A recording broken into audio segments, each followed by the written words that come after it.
Kami mempersembahkan renungan santapan rohani, terjemahan dari renungan Our Daily Bread.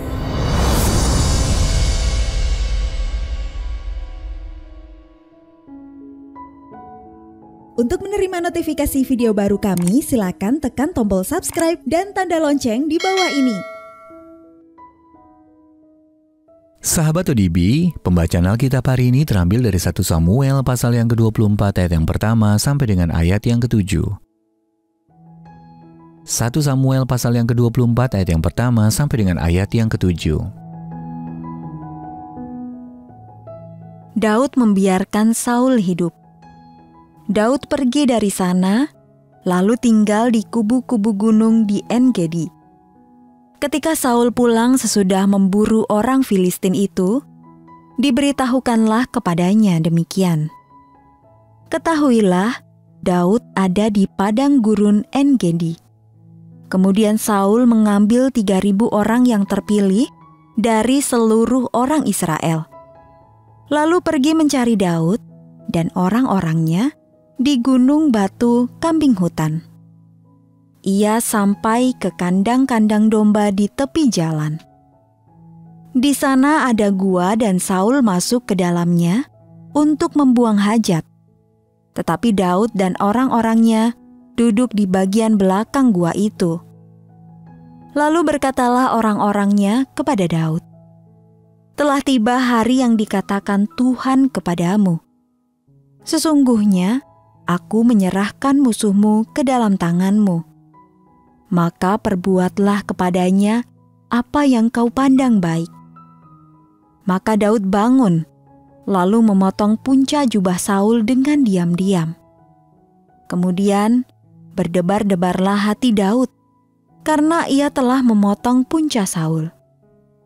Lalu berkatalah ia kepada orang-orangnya, "Dijauhkan Tuhanlah kiranya daripadaku untuk melakukan hal yang demikian kepada tuanku, kepada orang yang diurapi Tuhan, yakni menjamah dia, sebab dialah orang yang diurapi Tuhan."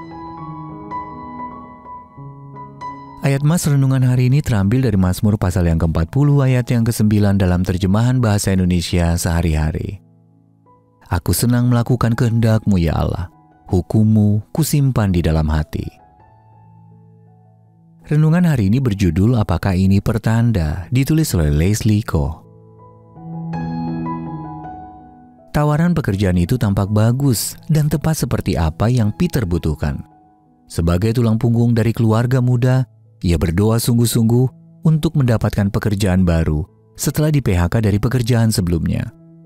"Pasti di jawaban Allah untuk doa-doamu," teman-temannya berkata. Namun ketika membaca tentang calon tempat kerjanya, Peter merasa tidak nyaman. Perusahaan tersebut berinvestasi dalam bisnis-bisnis mencurigakan dan pernah dicurigai melakukan korupsi. Meski sulit, akhirnya Peter menolak tawaran tersebut. "Aku percaya Allah ingin aku melakukan sesuatu yang benar," katanya kepada saya. "Aku hanya perlu percaya bahwa Dia memeliharaku." Peter ingat tentang kisah pertemuan Daud dan Saul di dalam goa.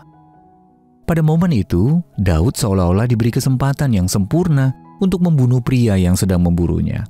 Tetapi Daud menolak.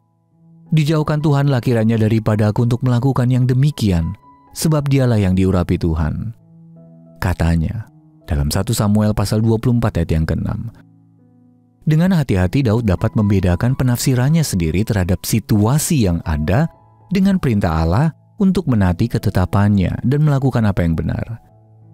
Daripada selalu mencari-cari pertanda dalam situasi-situasi tertentu, marilah melihat kepada Allah dan kebenarannya agar kita memperoleh hikmat dan tuntunan untuk mempertimbangkan apa yang ada di hadapan kita. Dia akan menolong kita melakukan apa yang benar di matanya. Sahabat ODB, apa yang dapat membantu Anda membedakan penafsiran pribadi dengan apa yang Allah ingin Anda lakukan? Lalu kepada siapa Anda dapat meminta nasihat yang alkitabiah? Mari kita berdoa. Allah pemelihara kami, berilah aku hikmat untuk mempertimbangkan, kesempatan di hadapanku, dan iman untuk mengikuti jalan-Mu, sehingga aku dapat selalu melakukan apa yang menyenangkanmu. Amin.